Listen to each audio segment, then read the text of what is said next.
Okay, so I don't know about the rest of you, but I am like seriously missing the way things used to be. Back when we kept what went on behind our bedroom doors, behind those bedroom doors. You feel me? I'm not feeling you. You seem like the quintessential loud and ugly American who is from the South and has bad teeth. And it sounds like you were headed into bigotry and hatred. Am I right? Let's see. I mean, it would be comical if it wasn't as sad as it truly is that our press secretary feels the need to address the nation about what she does behind her bedroom door in between her sheets. Honey, I'm Southern. I don't give a damn what you do behind your door. It ain't none of my business. Just like what I'm doing behind mine. None of your business.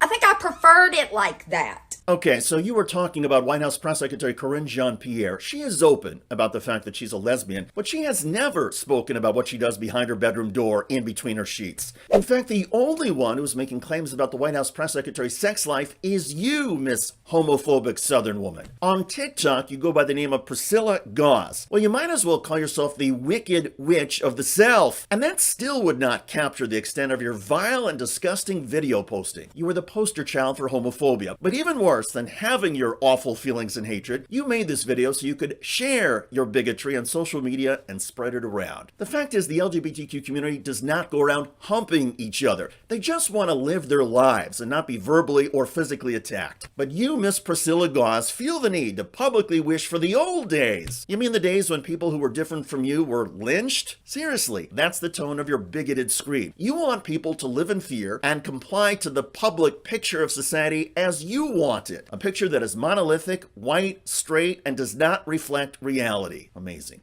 The woman spewing this bile on TikTok is a conservative. She gives that away when she continues talking about the White House press secretary and gives this job description. Your job is to inform the American people about current issues like inflation, like our borders being under attack, safety, yeah. You know, these outrageous gas prices, people debating, do you buy groceries, do you pay a light bill, you know. That's what we care about as the American people. Economic hardships, gas prices, undocumented immigrants. The irony is that the White House Press Secretary Karine Jean-Pierre talks about those issues literally every day. But a lot of conservatives don't like how she and the Biden administration talk about the issues or are addressing them. So the conservatives focus on gender and sexuality and promote hatred. And given the ability of anybody to record and post a video on social media, a lot of lunatics do just that. And they reveal their annoying and abrasive insecurities. I've often wondered why so many conservatives are so bothered to see a black lesbian woman as the public spokesperson for the White House. I suppose it has to do with the threat that such progress represents. Equal rights for all is not in the DNA of some conservatives, and so we get trashy videos like this. Well, I suppose we should be grateful that these videos are published because it's a constant reminder that hatred and bigotry are still out there in the United States, and that low information voters with bad dental hygiene have not gone away. They've simply migrated to social media and are trying to make themselves feel better by posting ridiculous screeds. And so it goes. We are under attack. Look at the Los Angeles Dodgers, defaming the name of every Christian here on earth. It just burns a hole in my heart, angers me and embitters me. And it should you. We should feel that sting and fight against it. It just, I don't want to give these people a name. I don't want to give them that much credit. I want to cry.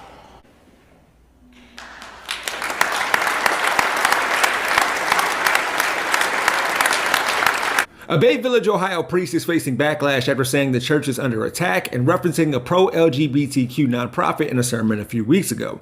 During a service at St. Raphael Parish, the Reverend Timothy W. Giroux, the church's pastor, referenced the Sisters of Perpetual Indulgence being awarded the Community Hero Award by the Los Angeles Dodgers for service to the LGBTQ community, per Cleveland.com. Now, if you didn't know, Last month, the Dodgers announced that they would recognize the sisters during the team's Pride Night on June 16th, rescinded the award after pushback from conservative Catholic groups and complaints from Florida Senator Marco Rubio, and then reinstated it, all in a matter of a couple of days. I'll get back to this in a minute, but first, this is what happened next at St. Raphael Parish. And I just say that queer and trans people also carry the Holy Spirit. And that was really painful to hear. That was really hurtful. I live in Georgia with my wife now. You baptized me. I did.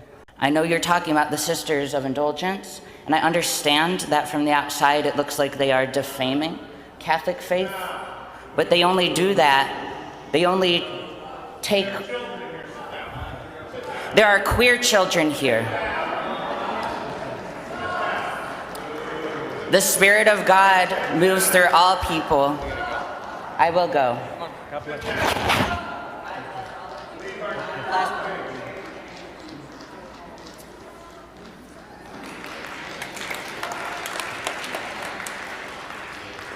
The speaker, who went by the name Avery, was approached by 3 men who led him off the altar. Now, it's being reported that there are parishioners who didn't like what happened to Avery, is asking the pastor to apologize, and have stated what Reverend Giroux said was unnecessary. And sure, we can acknowledge that just anybody approaching the microphone, speaking out of turn, on stage, during a service is disruptive. But a pastor was claiming to be defamed by the Dodgers and the sisters, while that group of trans nuns re-accepted the award as Dodgers leadership vowed to better educate themselves. And instead of being bitter, which I would understand if they were, the sisters offered up a benediction. Did you hear what I just said? Instead of acting like they were being assaulted or oppressed, the Sisters of Perpetual Indulgence forgave the Dodgers before offering this benediction. May the games be blessed, may the players be blessed, may the fans be blessed, and may the beer and hot dogs flow forth in tasty abundance. I should add that the sisters' origins date to 1979, when 3 gay men began running around San Francisco in nuns' habits. What started as an audacious joke quickly became more serious when the AIDS crisis struck in the early 80s, and the Sisters of Perpetual Indulgence held the first fundraisers for AIDS organizations and put out the first safer sex pamphlet. According to the LA Times, all of the sisters work on a volunteer basis, and any money they earn through donations, appearances, or the events they throw is dispersed to charitable organizations. Catholic churches could learn a thing or 3 from these sisters. We all could.